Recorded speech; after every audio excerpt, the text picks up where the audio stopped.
সে আরো একটা ফালা তা'লামু নাফসুম মা উখফিহা লাহুম, জানো না তোমার জন্য কি বানায়া লুকায়া রাখছি। একটা শুনাইতেছি, একটা জান্নাতেও সমুদ্র সৈকত আছে। কি যেমন বাংলাদেশে কয়টা? একটা কক্সবাজার, একটা কুয়াকাটা। জান্নাতও দুইটা। বাংলাদেশ জান্নাতের সাথে মিল আছে এই দিক দিয়া। আসতে কোন কেন, জোরে কোয়া যায় না? সুবহানাল্লাহ, জোরে পড়া যায় না? বাংলাদেশ জান্নাতের সাথে মিল আছে এই দিক দিয়া। দুইটা সৈকত। কয়টা? দুইটা। প্রথম সৈকতে যাবে, আড্ডা হবে, আড্ডা। সালতার মানুষ আলাদা আড্ডা দিবে। তারপরে আল্লাহ কুদরত দিয়ে পাকায় খাওয়া পাঠাবে, খাওয়া দাওয়া হবে। মাছও থাকবে, অতিথি পাখি থাকবে, হাজার লক্ষ আইটেম থাকবে। খাওয়া দাওয়া শেষ, যখন জান্নাতের দিকে ফিরতে শুরু করবে, ওই যে লুকায় রাখছে বানায়া, ওইখান থেকে এক একটা বাহির করে সব এক একজনের সামনে এক একটা করে ছেড়া দিবে। মনে হয় বোঝে না, ঠিক না? বুঝবো কি? দুনিয়ার টি হলো ডানা কাটা। এইবার বুঝবো ডানা কাটা। জান্নাতেরটা হলো পুরা ডানাওয়ালা, ডানাওয়ালা। আল্লাহ বানায়া লুকায়া রাখছে, প্রত্যেকের সামনে ছেড়া দিবে। হাঁটু পর্যন্ত বানাইছেন মুস্ক, কমর পর্যন্ত আম্বার, কাত পর্যন্ত বানাইছেন পিওর জাফরান দিয়া। জাফরানই তো জীবনে দেখে নাই, কেমনে বুঝবো? আজকে যাইয়া ইন্টারনেটে দেখো, জাফরানের বাগান আছে স্পেনে, ইরানে। আমি দেখা আসছি, এই জন্য আমার একটু পানি বেশি পড়তেছে। ওই ক্ষেতের ভিতরে ডুইকা তখন ভাবতেছিলাম যে কোমর থেকে নিয়া হাত পর্যন্ত কেমন হবে। এরকম জাফরান দিয়ে বানাবে, পিওর জাফরান। ওই বুকে মাথা রাখলে কেমন মজা হবে না, বুঝতে পারতেছে না। আর চেহারাটা বানাবে হোয়াইট কাফুর দিয়া। 120 ফিট লম্বা, চুল দিয়ে 120 ফিট লম্বা হবে। 3 কিলোমিটার ঘেরের কুচি লাগানো লেহেঙ্গা পড়া লাগানো থাকবে। ওই যে কুচি, 3 কিলোমিটার ঘেরের কুচি লাগানো। এই সুতা নূরের থেকে সুতা বানাবে, ওটার থেকে কাপড় বানাবে। কোনো দর্জি সেলাই করবে না, আল্লাহ কুদরত দিয়ে সেলাই করবে। হায় হায়, হাসি দেখা লাড্ডু হয়ে যাবে, লাড্ডু। আল্লাহ রসুল বলছে, লাউ যাহিকা আলা দুনিয়া লাতানাওয়ারাতিদ দুনিয়া কুল্লা। আমার তো মনে চায় এই যুবক করে পাগল বানানোর জন্য আল্লাহ যদি আমাকে আধ্যাত্মিক শক্তি দিত, তাহলে পর্দাটা সরাইয়া এক ঝলক হইলেও দেখায়া দিতাম, যাতে এগুলো সব পাগল হয়ে যায়। ওরকম যেরকম ইমাম কর্তুবী রহমতুল্লাহ আলাইহি লেখছেন এক যুবকের কাহিনী। ও বলে সারা রাত্র নামাজ পড়তো, সারাদিন রোজা রাখতো। ঘরওয়ালারা জিজ্ঞাসা করতো, এত ইবাদত, পাগল হয়ে যাবি। বন্ধুরাও বলতো পাগল হয়ে যাবি, বাড়িওয়ালারাও বলতো পাগল হয়ে যাবি, প্রতিবেশীও বলতো পাগল হয়ে যাবি, এত করিস কেন? তো বলবো তোমরা বুঝবে না কেন করি। একদিন সকালে বলে রাস্তা দিয়ে দৌড়াইতেছে আর বলতেছে আইনা আইনা, আইনা কই? তো বন্ধুরা যে রাস্তায় আটকাইছে, বলছে গেছে তার ছিঁড়া, তার ছিঁড়ছে। না, তার ছিঁড়ে নয়, তার ঠিকই আছে। তাইলে দৌড়াইতেছি, তার বলতেছিস আইনা আইনা। তাইলে শুনবি? শোনা। একটু ফজরের পরে তন্দ্রা আসছিল, তন্দ্রা। একটু ঘুমিয়ে গেছিলাম, জান্নাতের বাগান দেখলাম, ফুলে ভরা, ফলে ভরা। জান্নাতের বাগান তো এই কাঠের গাছ না, জান্নাতের বাগান হবে সোনার গাছ, রূপার গাছ, জমরজুদের গাছ, জমরুদের গাছ, ইয়াকুতের গাছ, মারজানের গাছ, মুক্তার গাছ, হীরার গাছ, ওটাতে ধরবে ফল, ওটাতে ধরবে ফুল। কাঠের গাছের মতো না, কাঠের গাছে ফল ধরবে না। বলে দেখলাম ঝর্ণা, এমন রূপসী মেয়েরা পানি ভরতেছিল, সমগ্র সৃষ্টি মিলে মনে হয় ওর রূপের বর্ণনা দিতে পারবে না। কাছে যখন গেলাম তো সবগুলা বইলা উঠলো আইনার জামাই আসছে। ভাবলাম ওদের ভিতরে কেউ হবে, জিজ্ঞাসা করলাম কে আইনা? বলল আমরা কোথায়, ওটা তো আরো আগে, আমরা তো ওর দাসী, ওর জন্য পানি বোড়া নিয়ে যেতে আসছি। হায় হায় হায়, ওর জন্য পানি নিয়ে যাওয়ার জন্য আমরা আসছি। হাঁটার গতি বাড়াইয়া দিলাম, যা দেখলাম দ্বিতীয় বাগান, দ্বিতীয় ঝর্ণা, প্রথম মেয়েদের চেয়ে কোটি গুণ বেশি রূপসী, পানি ভরতেছে। আমাকে দেখা চিৎকার দিয়ে উঠলো আইনার জামাই আসছে। ভাবলাম এদের ভিতরে কেউ হবে, জিজ্ঞাসা করলাম যুবক ভালো মতে, জিজ্ঞাসা করলাম তোমাদের ভিতরে আইনা কে? হায় হায় হায়, বললো আমরা কোথায়, আমরা তো ওর দাসী, ওটা তো আগে। বলে আর হাঁটা মনকে মানাইতে পারলাম না, দৌড় দিতে শুরু করলাম। তৃতীয় বাগান পাইলাম, দেখলাম মুক্তায় খচিত একটা ঘর, দরজায় একটা মেয়ে দাঁড়ানো আছে, যার রূপ দুই দলের চেয়েও কোটি কোটি গুণ বেশি। ভাবলাম এটাই হবে, লাভ দিয়া ধরতে চাইলাম, থামায়া দিয়া বলল আমি না, আসলটা ভিতরে। যেটার জন্য দৌড় দিয়ে আসছো ওইটা ভিতরে, আমি না, আমি তো এর গার্ড, আমি না। বলে তাকায় দেখলাম হীরার দোলনায় চলতেছে।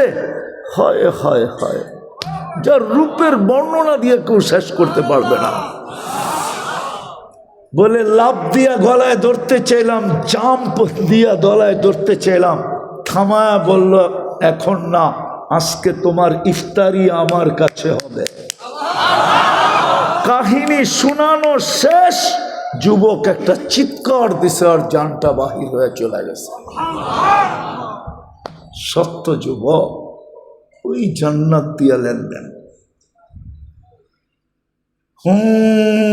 যার হাসির কথা আল্লাহর রাসূল বলছে, লাউ কাশাফা সাকাইহি লাগাবা যাওকু শাম, পাও দুটা খোলা দিলে সূর্য চিরদিনের জন্য আলো হারায় ফেলবে। লাউ সাহিকা আলা দুনিয়া লাতানাওয়ারাতিদ দুনিয়া কুল্লা, একটা হাসি দিলে পুরো দুনিয়া আলোতে ফকফকে হয়ে যাবে। লাউ বাজাগা সাবআতি আবহুর সাসারা আদবা, সাত সমুদ্রে থুতু দিলে পানিগুলা মধুর মতো মিষ্টি হবে। বলো যুবক, ওই ঠোঁটে ঠোঁট লাগলে কেমন, চুমা দিলে কেমন মজা হবে? একটু ভাবো না, ভাবতে তো গুনাহ নাই, একটু ভাবো ওই ঠোঁটে চুমা দিলে কেমন হবে। ওই যে হুজুররা বয়ে রয়েছে না, 40 বছর লাগায় রাখবো ঠোঁট, 40 বছর। সত্য বলতেছি, 40 সেকেন্ডের মতো মনে হবে।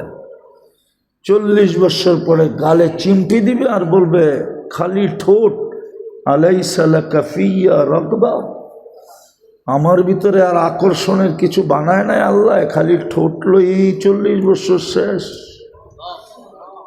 বাকি কাম কবে হইব, চল কামরায় তোরে দেখাই কি বানায় রাখছে আল্লাহ। ওই জান্নাত দিয়ে কিনবে। তৃতীয় গ্রান্টি, এই দুনিয়ার পচা মাটি, জান্নাতের মাটি হলো মুস্ক। এই দুনিয়ার বিল্ডিং, জান্নাতের এক ইট সোনার, এক ইট উপর, এটা লো কোয়ালিটির বিল্ডিং। এই দুনিয়ার ছোট ছোট তালা, এক এক তালার দূরত্ব হবে জমিন থেকে আকাশ পর্যন্ত। এখন ভাবতেছে ছাদে যাবো কেমনে, ঠিক না? সুপার লিফট লাগানো আছে, সুপার অ্যাক্সেলেটার লাগানো আছে। দুনিয়ায় 14 তারিখ বৎসরে একবার হয়, জান্নাতে 14 তারিখ ডেলি 100 বার হবে। 100 বার। কয়বার? দুনিয়ায় যৌবন কয়টা? একটা। জান্নাতে 100 পুরুষের যৌবন শক্তি দিবে। পাওয়ার ব্যাংকে ভরে রাখার জন্য না, ডেলি 100 বার ব্যবহার করবে। দুনিয়ায় কোয়ালিটি একটা, জান্নাতে নতুন নতুন কোয়ালিটি আল্লাহ বানায় রেখা দিছে। একটু পর পর ভিডিও কল আসবে, তাল ইলাইয়া আয়না আমার কাছে, দেখা যায় আল্লাহ কি বানায় রাখছে। কইব জামু কেমনে, বাইক কই, সুপার বাইকও বানায় রাখছে জান্নাতে।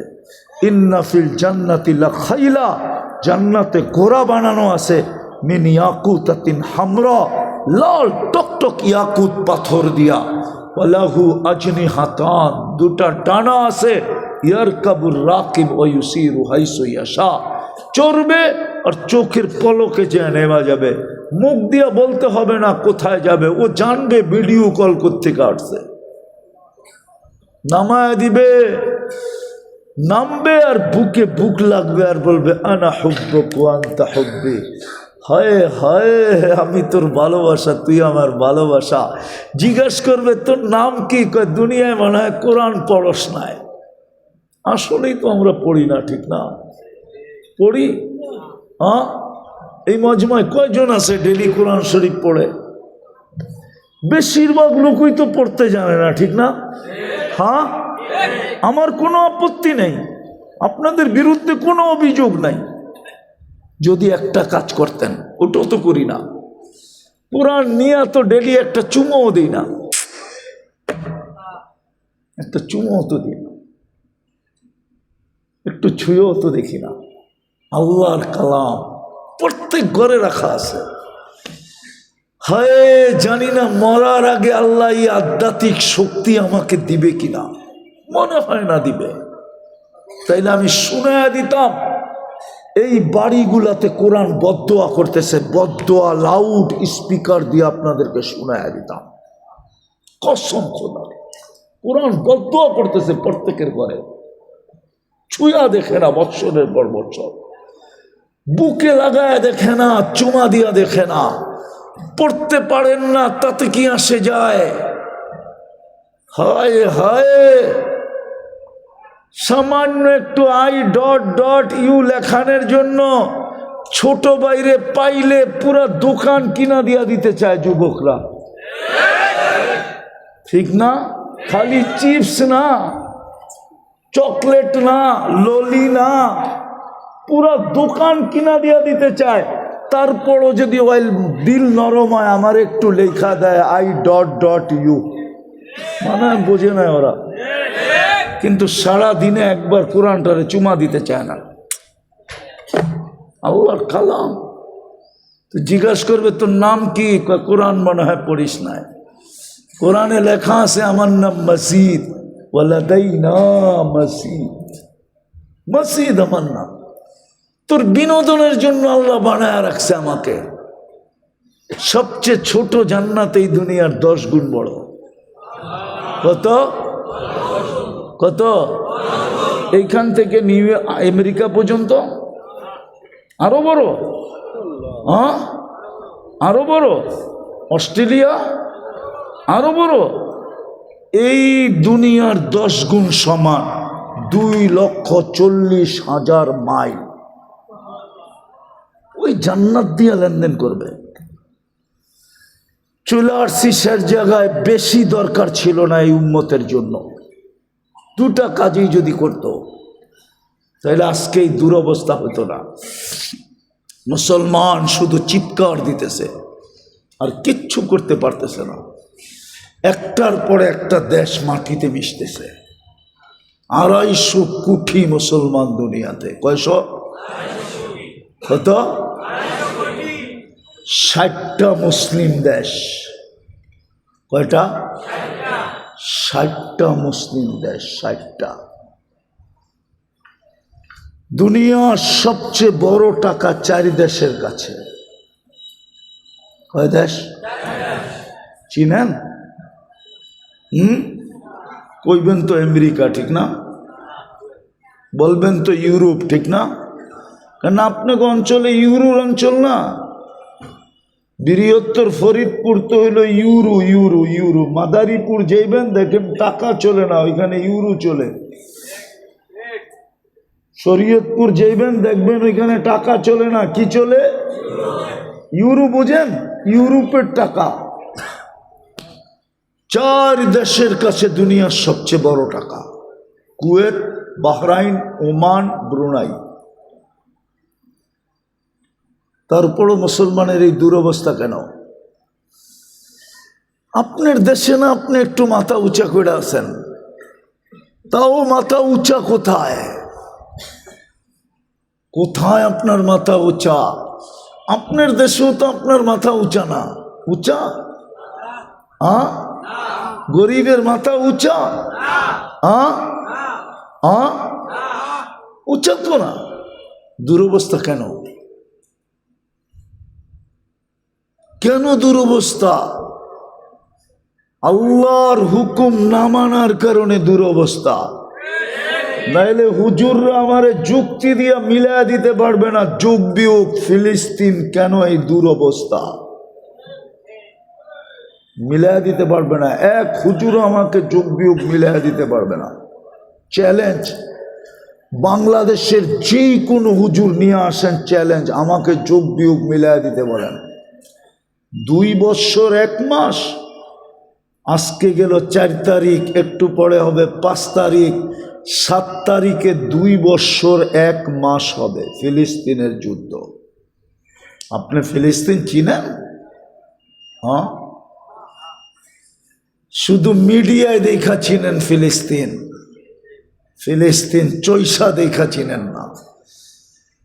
আমি এই জন্য বলতেছি আমার যোগ বিয়োগ মিলে না,